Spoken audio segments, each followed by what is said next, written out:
হত্যাকাণ্ড, রাত্রে 3টা বাজে হামলা, এটা যে হয়েছে ওই চক্রান্তেরই একটা ফসল। এজন্য মোহতারাম হাজিরিন, বড় ইন্ডিয়ার যে বড় প্রোডাক্ট ছিল সেটাকে যেহেতু আলহামদুলিল্লাহ এদেশের মানুষ এই দেশ থেকে বিতাড়িত করতে পেরেছে, সায়েদ সাহেব হলো ইন্ডিয়ার এত বড় প্রোডাক্ট এখনো হতে পারে নাই, সামথিং সে এখনো আমাদের দেশে আসতে পারে নাই। ইনশাআল্লাহ আমাদের দেশে এই ইন্ডিয়ান প্রোডাক্ট আসতে পারবে না ইনশাআল্লাহ। আপনারা কি বলেন?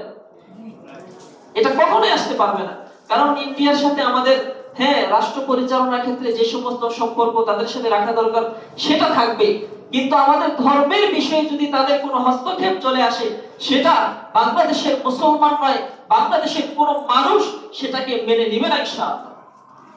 এজন্য মুহতারাম হাজিরিন, এই সাদ সাহেব এটা ভ্রষ্ট।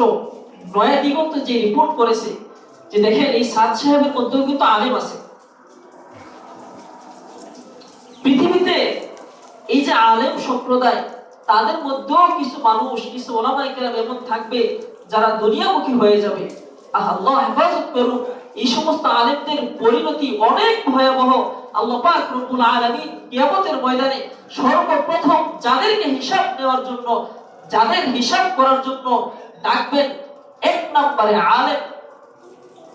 1 নম্বরে যাদের হিসাব গ্রহণ করা হবে তারা হলো আলেম। যে আমি যে তোমাকে ইলমের মতো সবচেয়ে দামি যে সম্পদ তোমাকে দিয়েছিলাম, এই সম্পদ অনুযায়ী তুমি আমল করেছিলে, আমল করছিলা, নাকি দুনিয়ার পার্থিব লাভের জন্য তুমি নিজের ইলমকে, আমলকে মানুষের কাছে, কাফের বেঈমানদের কাছে বিক্রি করে দিয়েছিলে?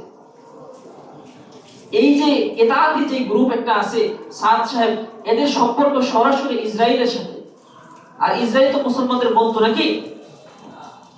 ফিলিস্তিনে এই নিরীহ মুসলমানদের উপর তারা কিভাবে হামলা চালাচ্ছে, মাসের পর মাস, বছরের পর বছর হয়ে গেল, কত নারী, শিশু, বৃদ্ধ মানুষদেরকে তারা মারতেছে ইসলামকে মুছে দেওয়ার জন্য।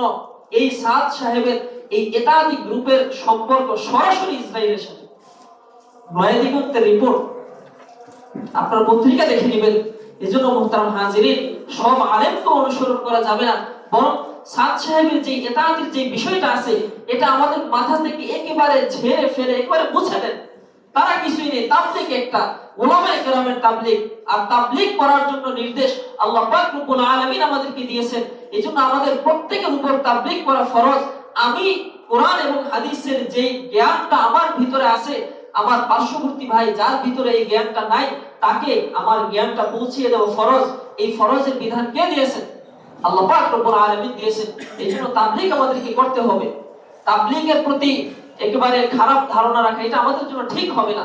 আল্লাহ পাক রব্বুল আলামিন আমাদেরকে বুঝে শুনে সহি তাবলীগ করার তৌফিক দান করুক। আমরা সকলে বলি আমিন। ওয়া আখিরু দাওয়ানা আলহামদুলিল্লাহি রাব্বিল আলামিন। যারা সুন্নাত